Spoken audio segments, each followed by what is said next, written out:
Well, thank you very much indeed, everyone. It's a great pleasure for me to be with you this evening, and I think it's quite atmospheric with all of the rain drooping down at the same time.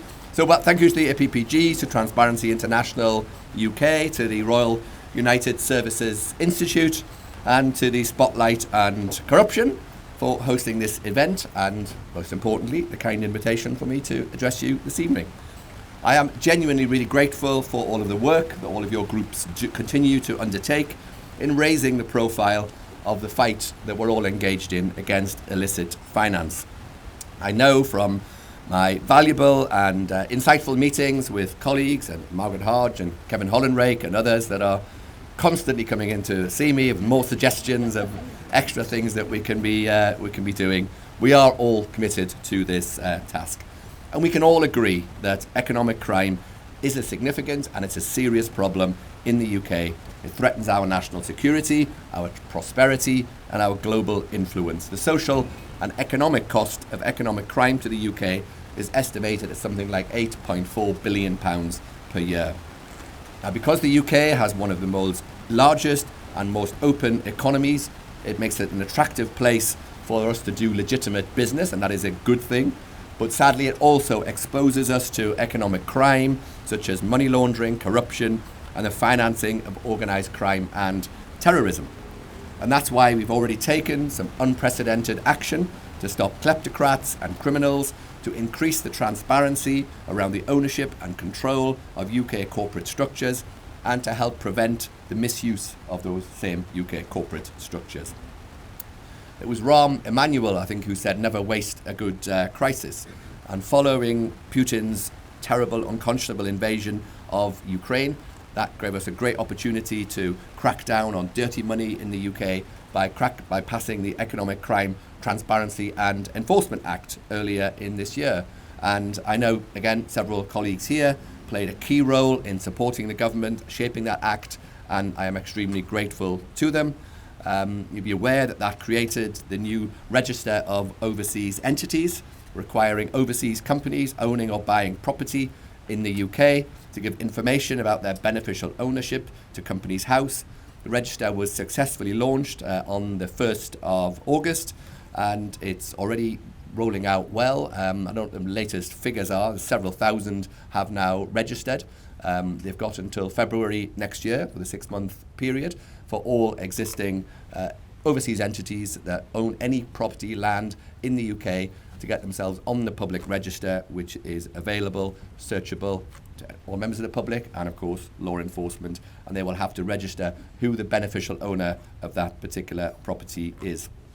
We are proud to be one of the first G20 countries to actually establish a public register of domestic company beneficial ownership way back in 2016. We want to improve access to the companies register, including we started making it free to search in 2015, and that has resulted in something like 12 billion free data requests this year in 2020-21. But of course, however much we've done, we always recognise that there is more that we can do to strengthen the UK's corporate environment to help to drive out dirty money. Well, the rain has stopped now for some reason. I must have said something to upset somebody. So last month, those again who were involved in the process will know that we introduced into Parliament the Economic Crime and Corporate Transparency Bill.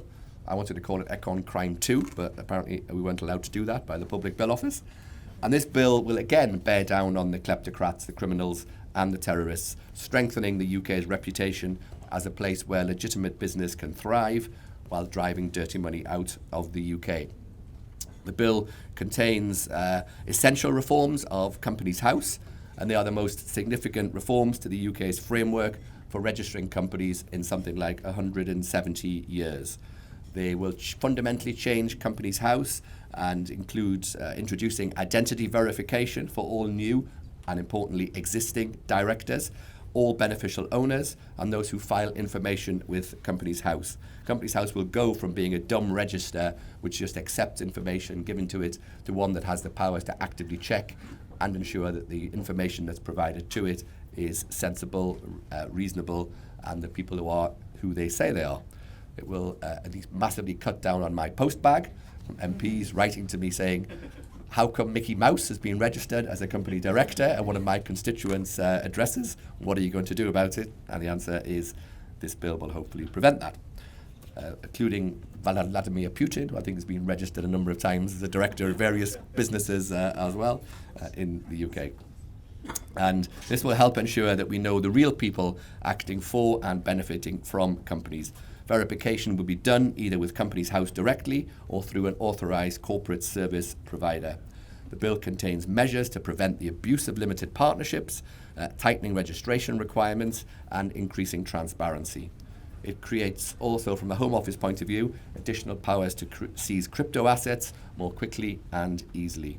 It will enable more effective and targeted information sharing to tackle money laundering and economic crime, and it provides new intelligence gathering powers for law enforcement and helps to remove some of the regulatory burdens on business. So this is a really significant, comprehensive package in the bill, and it will ensure that law enforcement and the private sector have significant new tools needed to help tackle dirty money in this country. It will deliver greater protection for members of the public and businesses. Delivering this change, of course, is a big job, and it will mean significant change within Companies House itself.